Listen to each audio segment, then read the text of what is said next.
At UFC 304, Belal Muhammad did what he set out to do. He dominated the welterweight champion Leon Edwards in Edwards' backyard to take the gold. But for the Palestinian-American, it was just another fight that isn't as important as the one going on in Palestine. It's just a fight. It's 25 minutes. But I'm still gonna go see my family after this. I'm still gonna go eat what I want to eat after this. They're starving over there. They're dying over there. So for me, if I give them some sort of attention, if I give them a smile on their face for getting this win, if I can make them not think about what hell they're going through in those 25 minutes, in this 10 minutes, then I did something right. I did my job. If I get somebody to, bring more attention to them, want to learn more about what's happening over there, it's just about educating. And I'm just hoping that I could use this platform, use my voice, use this title to bring more attention there. And inshallah, one day, Palestine will be free. It was about 3 years in the making. In 2021, Edwards and Muhammad squared off for the first time in the main event of UFC Fight Night 187, with Muhammad stepping in to replace the COVID-afflicted Khamzat Chimaev. In that bout, an accidental eye poke in the second round saw Belal in tears and unable to continue. The bout was called a no contest, and their careers took very different trajectories. In Edwards' next bout, he fought Nate Diaz, whom he beat by unanimous decision to get a shot at the world title. Kamaru Usman was the champ, and Edwards got the upset win by knocking him out in the 5th round, before beating Usman again in the immediate rematch. Meanwhile, Belal had to beat 5 top contenders straight, and he was the underdog against all of them before Edwards finally gave him his rematch. No, like I said, I think I'm the best fighter in the world. I know I'm the best fighter in the world. I just had to prove it, and I had to show you guys. We had 3 years to sit there, and I had to sit there and dwell on that thing, that last fight of everybody saying, oh, he would have beat him, he would have won the last other rounds, he would have did this, he would have did that. We didn't even get started that fight. This fight, we got started. After beating Kamaru Usman twice, and then defending the title against Colby Covington, Leon felt Belal simply wasn't up to scratch. He'd soon discover that that was a mistake. This is what we did. We just dominated the champion. We made it look easy. And we did it better than Kobe did, better than Usman did. And, they're national champ wrestlers. They're this, and this. We went to Bogan High School. Shout out to Lou Taylor. For 5 rounds, Muhammad went after his man, scoring takedowns, slams, and his usual steady barrage of simple strikes. Edwards had his moments, particularly with back control in the 3rd and final moments of the fight. But it was Muhammad's night, and he's hungry for more. Yeah, of course. I mean, I've literally never turned down a fight. I never backed down from anybody. I've had so many people turn down fights against me. So now I'm at the top. I'm the man, and for me, now cementing my legacy as the best welterweight to ever do it. The man at the top of everyone's list for Muhammad to face is the #1 contender, Shavkat Rakhmonov, who was last seen finishing Stephen Thompson for his 18th stoppage win from 18 fights. Immediately after the bout, the Kazakh took to X to say, "Congratulations on your well-deserved victory, Belal. I hope you keep your word and defend your title against me when you're ready, champ." And if we're to believe the champ, we might see that soon. I'm not gonna sit there and call out these random guys and everything, who's next in line, who's the best in line. And I'm gonna show you what I am, what I could do. They thought Leon could walk through me. Now I'm gonna walk through all these other guys. For Edwards, the loss in front of his countrymen was a real setback. While his performance was possibly due to the ludicrous 3 a.m. time slot, the fact he'd only made 2 defenses will likely cost him his chance at an immediate rematch. But if he gets it his way, we should see more from him soon enough.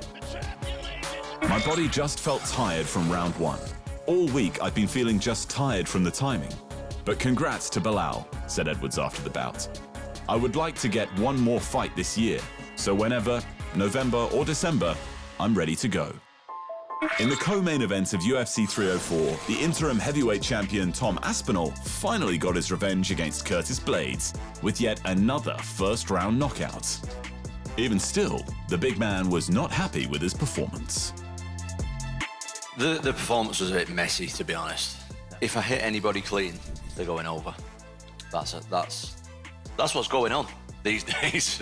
If I hit someone clean, they're going over, and there's no arguments about that. It's proven now. Curtis was actually a lot slower than I thought. but he had really long arms. So a few of his punches I thought were going to miss, and they got me. But yeah, we were still like both finding our range as the fight kind of progressed a little bit. I managed to catch one, and it was over. The first time they met was in 2022 when Blaydes got the win after Aspinall injured his knee just 15 seconds into the fight. Aspinall wanted to avenge the only loss of his career, and like Nicolas Cage, Blaydes was gone in 60 seconds. But some were saying it was an early stoppage.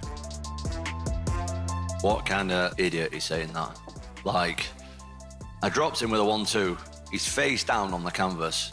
I've got 250 pounds on his back, and I'm landing 7, 8 unanswered shots. Like, where is he gonna go? Do you know what I mean? Like, where's Curtis Blaydes gonna go after that? There's only one place he's gonna go, and it's to sleep. So, are we gonna let it get to that point, or are we gonna look after fighter safety? Because I don't want it to get to that point. Do you know what I mean? He's unable to intelligently defend himself, and it was stopped at the right time. Great reffing by Mark Goddard. What's next for Aspinall and the interim title is clear, at least in his mind. There is what many to believe a #1 contender bout coming up between the former interim champion Ciryl Gane and the big Russian Alexander Volkov, but it's not. That's because Aspinall has the interim title and he doesn't want the winner. Nah, I don't want to fight Jon Jones. Or Stipe. Let's not discredit Stipe and what he's done. I think a lot of people are looking past him, probably maybe sometimes me, to be honest, but whoever wins that one, I'm fighting next, for sure, unless they both retire. Right now, the full champion is the light heavyweight GOAT, Jon Jones. But Jones won't fight Aspinall because Jones will only fight the heavyweight GOAT, Stipe Miocic, in a GOAT versus GOAT legacy bout. The issue with that fight, which is scheduled for this November, is that Stipe hasn't fought in almost 4 years, and by then, he'll be 42. Anyone who thinks he's still the #1 contender is likely to be kidding themselves.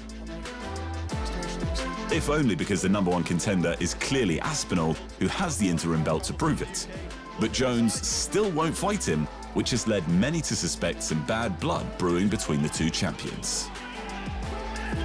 On the contrary to what Jon Jones fanboys might think, I have nothing against Jon Jones as a person. I think I'm the best heavyweight in the world. And if he thinks he's in the best heavyweight in the world, let's settle it.